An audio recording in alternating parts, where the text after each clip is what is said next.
Spoštovane gledalke in gledalci, lepo pozdravljeni v naši družbi. Verjetno ste tudi vi razmišljali, kaj torej prinaša razvojno-raziskovalni center, ki so ga v februarju ustanovili, oziroma takrat je bil izdan oziroma določen odlok, da se v Ormožu ustanovi razvojno-raziskovalni center. In verjetno razmišljate, kaj bi to naj bilo, ne?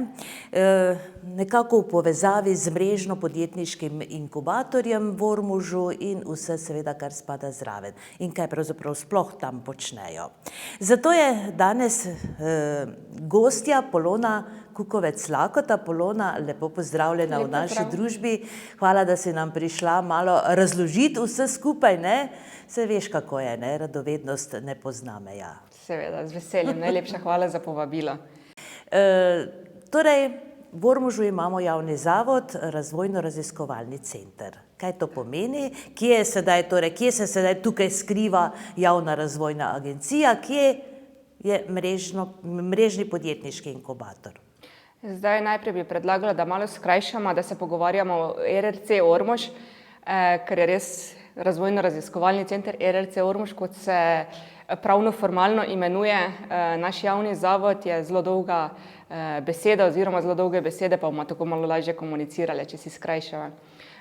V 18. avgusta je bil ustanovljen naš RRC Ormož in v bistvu se mu je Javna razvojna agencija Ormož pripojila. Torej RRC Ormož je v bistvu pravni naslednik Javne razvojne agencije Ormož, tako da je tudi od nje prevzel naloge, od nje je prevzel zaposlene, smo vsi šli potem na RRC. Ukvarja pa se v bistvu, tako kot se je prej Javna razvojna agencija, nudi ves suport vsem trem občinam, vodi LAS, tako kot je javna agencija. Smo pa začeli dajati še veliki poudarek na povezovanje z gospodarstvom, z našimi podjetniki, tako da jim pomagamo pri pripravi razpisov, če ima pač nekdo neko idejo ali pa da bi izvedel kako investicijo, se lahko oglasi pri nas, pa mu pomagamo pripraviti vso dokumentacijo. Letos je bilo kar nekaj takih prijav, pa moram se pohvaliti, da so bile čisto vse uspešne, vsi podjetniki so dobili sofinanciranje. Nekako res poskušamo neki pristen kontakt z lokalnim okoljem vzpostaviti.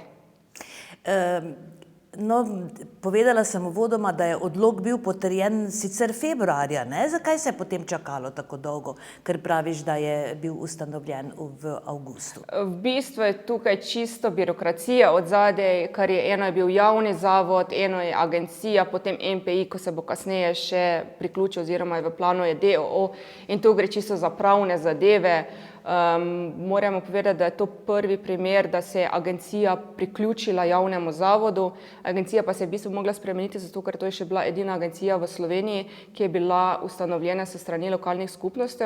Namreč zakonodaja se je v tem času spremenila in agencija še lahko ustanavlja samo država, zato smo tu išli v spremembo v javni zavod, ne. Zdaj pa, ko pogledamo zakon o javnih zavodih, se pač lahko javni zavodi spreminjajo v DOO-je ali pa pač te relacije so malo drugačne.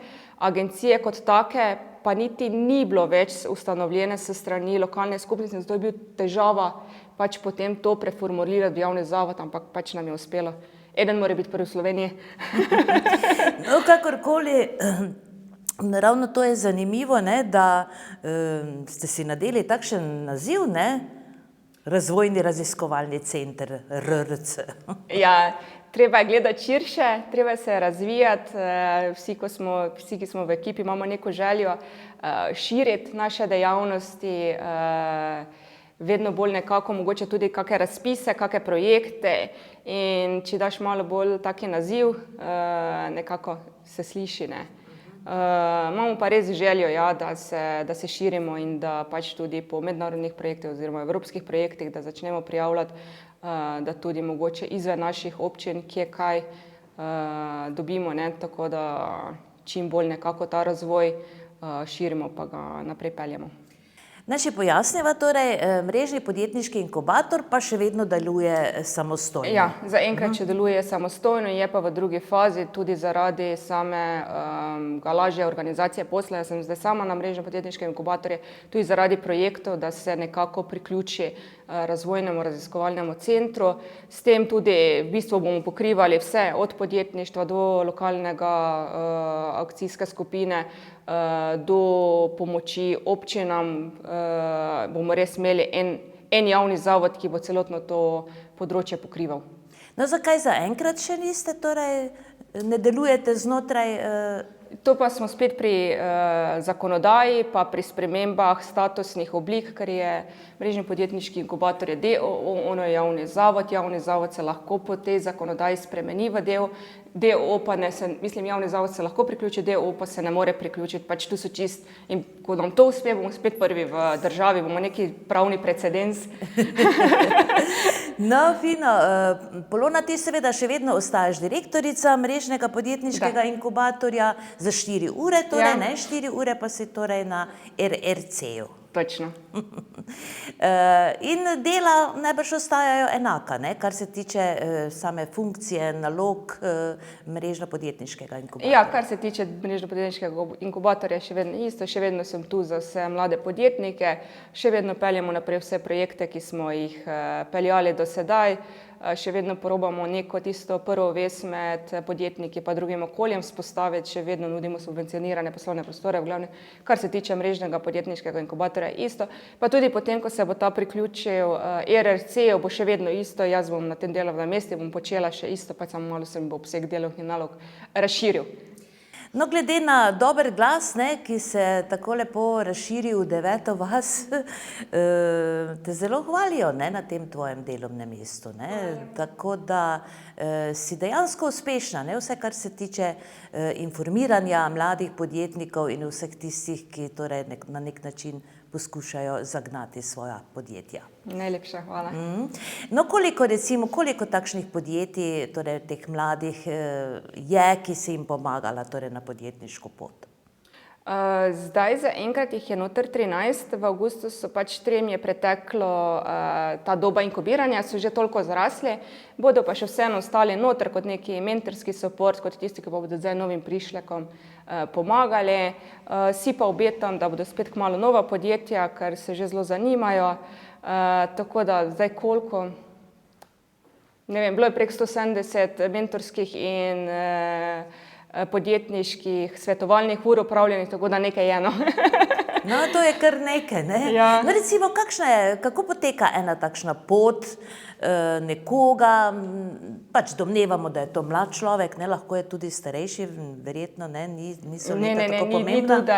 Važno je, da ima nekdo torej dobro idejo. Kakšni so potem tisti koraki, ko se obrne na vas, recimo, kam ga napotite, kako mu pomagate? Najprej gremo čisto osnovno tako, da pove, kakšna je ideja, potem pogledamo, katero podjetje oziroma organizacijska oblika bi mu najbolj pasala, da je to na primer SP ali to DOO.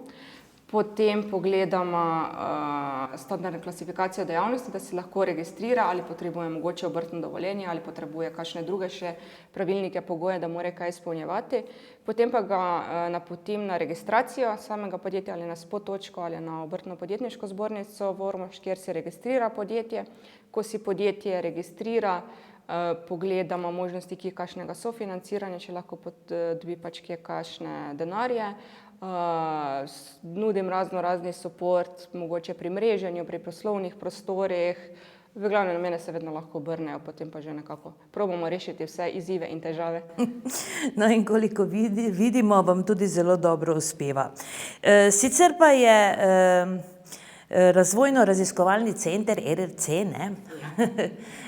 Bil zelo uspešen to leto, ne? Kar veliko projektov torej ste na nek način izpeljali, tudi načrtov verjetno vam ne zmanjka. Kaj pravzaprav, s čim ste se ukvarjali, s čim se lahko posebej recimo izpostaviti? Ja, v tem letu je bilo kar nekaj investicijskih dokumentov narejenih. Zelo sem vesela, da so bili bolj kot neuspešni, na primer za kegljišče. Je RRC pripravljal investicijsko dokumentacijo, potem za atletsko stezo, ki je bila uspešna. Potem se Ostaviva se torej pri kegljišču, ne, balinišče, to najbrž gre za balino. Ja, balinišče, jaz se opravičujem. Nisem v teh športnih vodah. Dobro, je še čas, ne? Ja. No, v glavnem, to je balinišče za starejše ali kako, mislim, kde, kje, kaj? Denar torej so želeli. Denar, da se lahko pač vzpostavi, oziroma občina je kandidirala na Ministrstvu za šport, potrebno je bilo pripraviti investicijsko dokumentacijo, s katero se je potem kandidiralo in bili smo uspešni, tako da bomo zdaj Ormož pridobil tudi balinišče, potem za atletsko stezo, potem za kulturni dom tudi, ko se bo zdaj prenavljal, pripravil se na primer DIP za obrtno cono Lipje v središču, za tehnološki park, tam je še posebej drage, se pripravlja, tako da upam, da uspemo tudi tukaj. Pripravlja se strategija razvoja občine Sveti Tomaž do leta 2030, razni projekti, potem investicijska dokumentacija za kanalizacijo, za vodovod, za take vse, kar občina potrebuje v bistvu, ne, res probamo biti neki support vsem trem občinam, pa da se čim več naredi, ne, pa da se čim več investicij spelje tudi lahko skozi neko dodatno sofinanciranje. Ne. No, če torej prav tako laično razumem, vi sledite vse razpise, to je najbrž vaša naloga in potem tudi pomagate pri dokumentacijah. Ja, tudi. Tako razpise za občine, kot tudi razpise za, na primer, za podjetnike, tudi za nosilce kmetijskih dejavnosti. Glavno, res probamo biti tisti krovni support za vse, ki hočejo prek nekih dodatnega sofinanciranja izpeljati kako investicijo. Tu smo mi tisti. Ne. Poleg tega pa se seveda še, tako kot je bila Javna razvojna agencija, tako je tudi za RRC Ormož, vodilni partner LAS UE Ormož, tako da zdaj se je obnovila strategija, pričakujejo se novi razpisi. Na tem mestu bi mogoče tudi povabila vas, pa vse, ko nas gledajo, da se 23. ob 2 popoldne bo v Beli dvorani, bodo predstavljeni določeni projekti, taki malo boljši, pa tudi, kaj se v prihodnosti pričakuje od LAS-a. Vse lepo povabim, da se lahko udeležijo, da vidijo tudi, kaj se na tem področju dela. Potem smo vpeti v razne projekte, kot je Invest Podravje, kot sem že omenila, LAS, potem je tu UrbAkt, prenos dobre prakse za mestno sobo, kjer smo še Naša Drava, na primer, zdaj smo v te vpete. Pogovarjamo se tudi za medlasovski projekt, in sicer z LAS iz Poljske, da bi naredili skupaj en projekt. Pripravlja se projekt za norveški mehanizem, ki bo pilotni projekt, kjer je 5 partnerjev, eden od tega je tudi z Norveške. Marsikaj, ni nam dolg čas.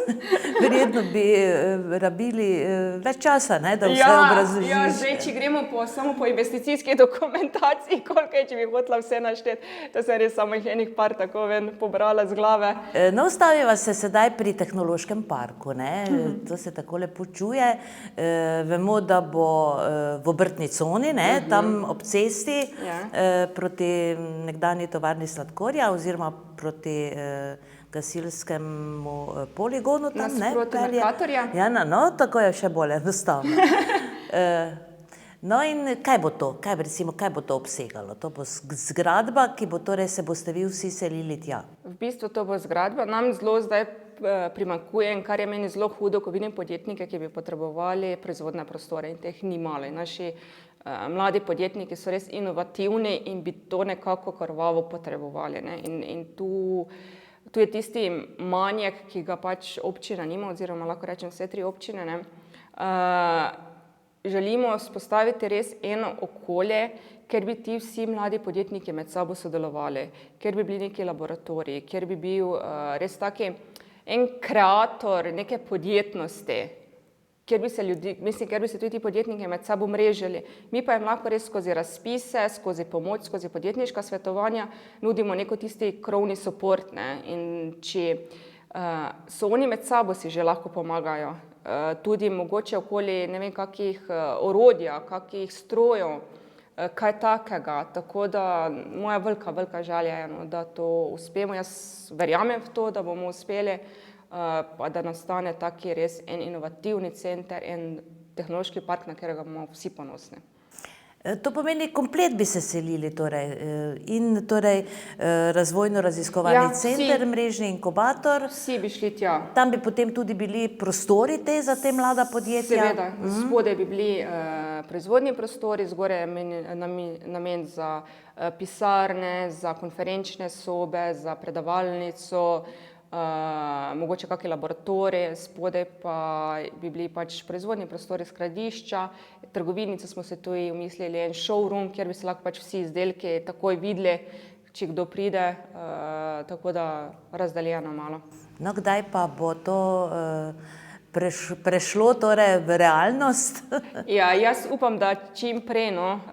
Zdaj pač treba je glede razpisov videti, kje se bi dalo kaj sofinancirati, treba je videti glede dokumentacije, treba je pridobiti gradbeno dovoljenje, normalno, tako da upam, ne vem, 2023.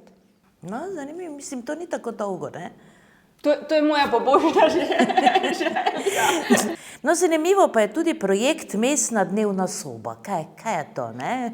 Mestna dnevna soba pa gre preko projekta Urbak in v bistvu gre za prenos dobre prakse iz našega mesta slovenskega Idrija, kjer so oni vzpostavili eno tako mestno dnevno sobo, kjer se lahko občani srečujejo, imajo razne delavnice, tematske večere, pogovorne večere. In nekako smo to želeli tudi vpeljati k nam, ampak ker pri nas so resno ta društva, Ljudska univerza, Mladinski center, Center za krepitev zdravja, so zelo že aktivni in pri nas se res dosti dogaja, tudi razna podjetja, kot je na primer Center ponovne uporabe, ne, je teh delavnic še pa še. Kar pa sem ugotovila preko raznih tribun, pa preko pogovorov pač z ljudmi, problem je, da ljudje ne vejo, ali pa se kakšni dogodki prekrivajo, ne. Zato bi mi šli nekako v smeri virtualne mestne sobe, da bi se lahko vsi, ki bi želeli od teh na spletno stran, na eno platformo, pač bi povedali, pri nas se bo takrat pa takrat to dogajalo, mi bi lahko to objavili in bi ljudje imeli resno na enem mestu, ker zdaj nekaj je po Instagramu, nekaj je po Facebooku, nekaj je po letakih, ne, in ljudje ne vejo, kje, kdaj, kaj, ne. Tam pa bi bilo vse na enem mestu in potem smo še šli en korak naprej. Smo razmišljali, da bi s podjetjem Zenjak, ki vodi mobilno pomoč, omogočili tudi ljudem, ki mogoče nimajo prevoza, ki so kje na vasi, pokličejo, glejte, mi pa bi šli na, ne vem, delavnico to pa to, in oni organizirajo brezplačni prevoz, grejo po gospoda po gospo, pripeljejo na delavnico lepo, on posluša, naredi kakorkoli že in ga nazaj brezplačno odpeljejo, ne. Tako da bi tudi neko socialno noto noter vpeljali. Mi smo malo to drugače zavrteli.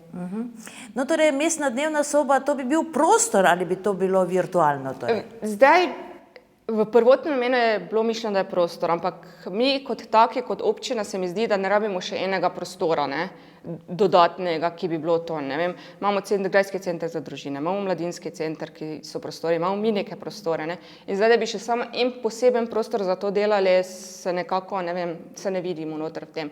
Rabimo pa resno neko spletno mesto, neko informativno platformo, kjer bi se to lahko vse zbiralo, da bi res ljudje na enem mestu, da bi vedeli, aha, grem tja pogledati, pa bom točno videl, kaj se dogaja. Ne rabim iti na Facebooku od Centra za krepitev zdravja, od Centra za starejše občane, od, ne vem, Centra ponovne uporabe, od Ljudske univerze, od Mladinskega centra, od MPI-ja, ampak je vse na enem mestu, tam si pogledam, danes bi šel to pa to pa to pa to, pokličem, me lahko pridete iskat, ja, ne, super, me pripeljate, odpeljate, slišim, vidim, pa grem domov. To pomeni, da bi recimo te svoje dogodke, vsi tisti akterji, torej lahko tudi sami vpisovali na to platformo. Kako je to zamišljeno? Zdaj to še nekako v povojih, zdaj, ali bi oni lahko sami, ali pa bi pač mi to prevzeli, da, ne vem, pošlje Center ponovne uporabe, pač da imajo takrat delavnico, pa bi mi noter vpisali, pa kakšen letak objavili, ne. To še bomo videli, mislim, da bomo od začetka kar mi to prevzeli, no. Tudi za vse ostale dogodke, torej? Ja, za vse, kar se od prireditev, od, ne vem, ko ima Javni zavod za kulturo, turizem in šport kaj, JSKD, pač vse, kar je takega, kar bi utegnilo ljudi zanimati, ker zdaj je resno vse razprašeno, ne, in ljudje se lovijo. Še jaz včasih ne vem, kje se kaj dogaja, no. Pa kar spremlja. Ne gre se to, gre se za to, da veliko stvari se pokriva, ne? To je škoda. Tudi to, pravzaprav. ja. Da bi mogoče tudi bil kaki koledar, pa da tisti, ne vem, že vidi, včasih so si kaki dogodki res zelo različni, ne, in načeloma, če te eno zanimate, mogoče drugo ne. Včasih pa res pride do kaki take dogodek, ko pa bi mogoče šel na oba dva, pa ne moreš, ker se prekrivata, ne, in tu bi tudi lahko potem neko vzpostavila, se mogoče že mi malo s sabo pomenimo, ne, da ni vse na isti dan ob isti ure. No, pa morda še v nadaljevanju o projekti, ki jih torej peljete oziroma jih boste peljali z Poljsko in Norveško. Zakaj pa tu gre? V bistvu z kolegi iz Poljske se nekako pogovarjam, to so sicer začetni pogovori, no, bomo videli, kako pa kaj, da bi naredili en medlasovski projekt, in sicer na temo varovanja okolja, obnovljivi viri energije, ozaveščanje prebivalstva o tem. Oni so tudi iskali enega partnerja, ko je pač manjše urbano območje, ko je na kakšnih varovanih območjih, mi imamo Naturo 2000, ne, tako da se tu najdemo. Kar pa se tiče norveškega mehanizma, tu pa gre za pilotni projekt, sicer ga je treba zdaj do konec septembra prijaviti, to so še vse v pripravi projekti, no pač treba naprej nekako razmišljati. Gre pa za vzpostavitev v bistvu centra oziroma študija za krožno gospodarstvo, kjer je vključenih 5 partnerjev iz vzhodne kohezijske regije, 4 partnerje iz vzhodne kohezijske regije plus en norveški partner, tako da gre na temo tudi obnovljivi viri energije, krožno gospodarstvo. To. No, kako se pravzaprav, imate kakšne takšne izkušnje z partnerji iz tujine? Kako se to obnese? Zdaj, vedno je pri vsakem projektu je potrebno imeti dobrega partnerja, ne. Zdaj, če imaš dobrega partnerja, potem ni neki problem projekta izpeljati, ne glede na to, ali je regionalni, ali je nacionalni, ali je lokalni, ali pa je mednarodni, ne. Moraš biti v stalnem stiku, je kar nekaj dela, kar nekaj usklajevanja, se veš, včasih še se še mi ne moramo uskladiti, ali pa pride kaj vmes, ne. Zdaj pa, ko to raztegneš, ne vem, na Evropo ali pa na Slovenijo, ne, še pač toliko težje. Ampak, če se da zmeniti, če so vsi pripravljeni nekako včasih mogoče kaki korak nazaj stopiti, se pogovoriti, ni nekih težav. Sicer pa mrežni podjetniški inkubator v bistvu, ne, če sedaj morava to ločiti na nek način, ne, 4 ure tam, 4 ure tukaj, sodeluje pravzaprav povsod, ne, pri večini projektov teh nekih tukaj v občini, ne, recimo destinacija Jeruzalem od minulega tedna. Sem kar, ja, na destinaciji Jeruzalem sem, potem sem na Time for Business, zaključili smo Mladi Ormož, pa znanje in dobre prakse, tako da ja, kar je vesela. Ampak jaz to rada počnem, mislim, meni je to. No in kakšne izkušnje si recimo z vsemi temi projekti naberete, recimo se iz teh projektov da izvleči pozitivnega vsekakor, ampak tudi kakšne nove izkušnje recimo, ki vam potem koristijo za delo naprej? Seveda že poznanstva, ne, poznanstva štejejo največ in preko projektov spoznaš nove ljudi, ki se lahko potem mogoče, če imaš z njimi dobre odnose, kasneje tudi na njih obrneš, potem pisanje raznih strategij, nekaj takega, ne, ko pridobiš izkušnje, javne nastope tudi. Vse to lahko potem tudi nekje drugje v življenju mogoče uporabiš, ne. Meni je to, jaz sem rada take stvari, da si nekaj novega, da si vedno nekaj novega naučim, ne. To vam seveda tudi pomaga potem pri iskanju teh nekih novih usmeritev, ne? Seveda. Vse tako si pripravljamo. No, omenili ste tudi, da pripravljate strategijo za razvoj občine Sveti Tomaž do leta 2030. Kaj pa to pomeni? Kaj to prinaša? Pač občina Sveti Tomaž je izrazila, da bi videla, da bi rada postavila neke usmeritve, ne. Tako da zdaj pripravljamo, kako bi naj pač do 2030 nekako, v katero smer bi naj občina šla. Izvedla se tudi anketa prebivalstva, kar se mi zdi zelo pomembno, da pač prebivalci so tisti, ki morajo povedati, kaj, kje še vidijo neki razvoj, kaj si želijo, ne. Tako da zdaj se to pripravlja, pa bomo videli, nismo še čisto zaključili za njo, so pa pač prebivalstvo povedali, da si želijo mogoče malo več na podjetništvu, na gospodarstvu. V povprečju ali pa tako pa, če gledamo v celoti, pa so zadovoljni pač z razvojem pa z življenjem, no, v občini Sveti Tomaž.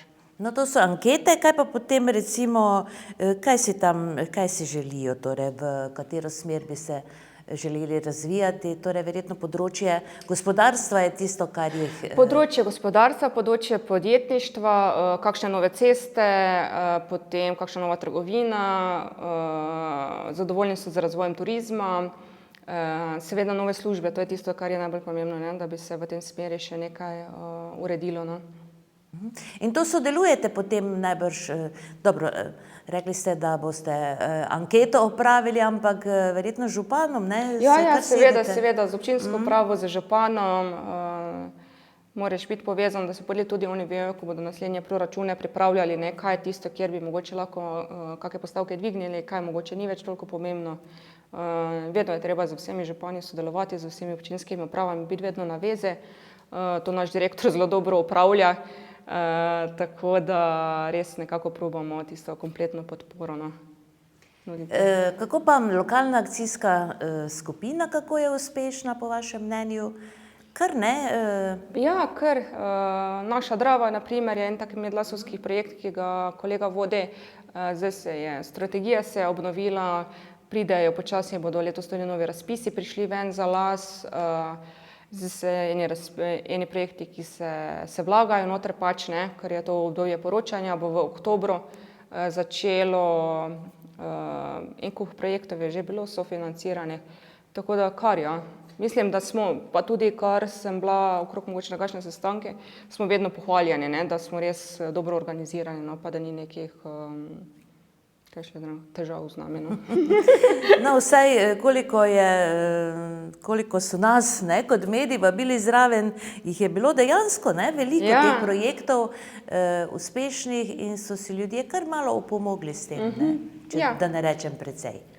Ja, pa vedno sodelujejo vsi, pač, ne, od občin do podjetnikov, do nosilcev kmetijskih gospodarstev, do, ne vem, javnih zavodov, pač društva, tako da so nekako vsi deležniki, celotno prebivalstvo je zajeto, kako bi človek rekel, pol pa vsaki na svojem področju, ne. Mi smo bolj na podjetništvi, javni zavod je bolj na turizmi, občine so bolj v investicijah, tisti, ko so s kmetijci, kaj na svojem, ne vem, hladilnice pa kaj takega naredijo, ne, podjetniki spet kakšne stroje nabavijo, kaj takega, tako da vsak po svoje, ne. In to je neki plus, tisti, ko lahko še malo pospeši razvoj. Kaj pa si vi recimo, kaj si ti kot mladi človek, ne, kot mlada ženska, kot uspešna pri svojem delu, želiš recimo, kam bi to vse skupaj naj šlo, kje pravzaprav vidiš Ormož, ne, recimo čez 10 let? Glede na to, da sem celo življenje v podjetništvu pa v gospodarstvu, ne vidim tu eno perspektivo.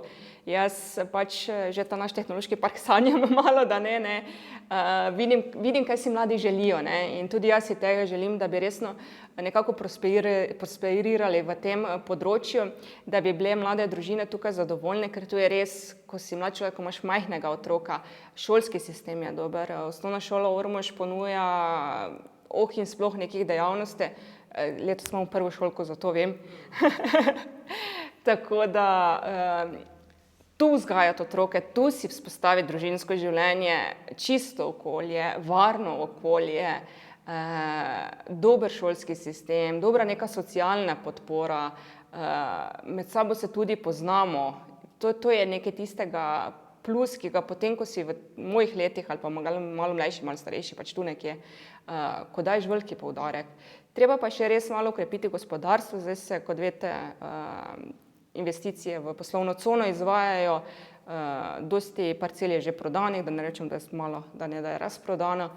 Še ta tehnološki park, če nam uspe, pa jaz verjamem, da nam bo uspel skozi spraviti. Še neko večje podjetje, mogoče da še je malo več služb, potem je to. No, potem sem jaz zadovoljna. Kartago, ne, si obetamo, oziroma je že tako skoraj zaključena zadeva. Dobro, Polona, hvala lepa, da si vzela čas, da si nam malo to vse skupaj razložila, ne, da si bomo lažje predstavljali, kaj torej razvojno-raziskovalni center dela. Verjamem, da sva marsikaj pozabili, ne, pa si bova potem pustili za kakšno drugo priložnost. V glavnem želimo ti uspešno delo. pa se torej vidimo 23. torej na zaključku lokalne akcijske skupine, ne, ko bodo torej predstavili svoje nove dejavnosti in zagnanosti. Dobrodošli, pa najlepša hvala za povabilo. Srečno. Srečno. Hvala lepa tudi vam za pozornost. Bodite z nami tudi čez teden dni, ko pa bo naš gost Aleksander Šterman, ravnatelj osnovne šole Ormož. Vse dobro vam želimo do takrat in srečno.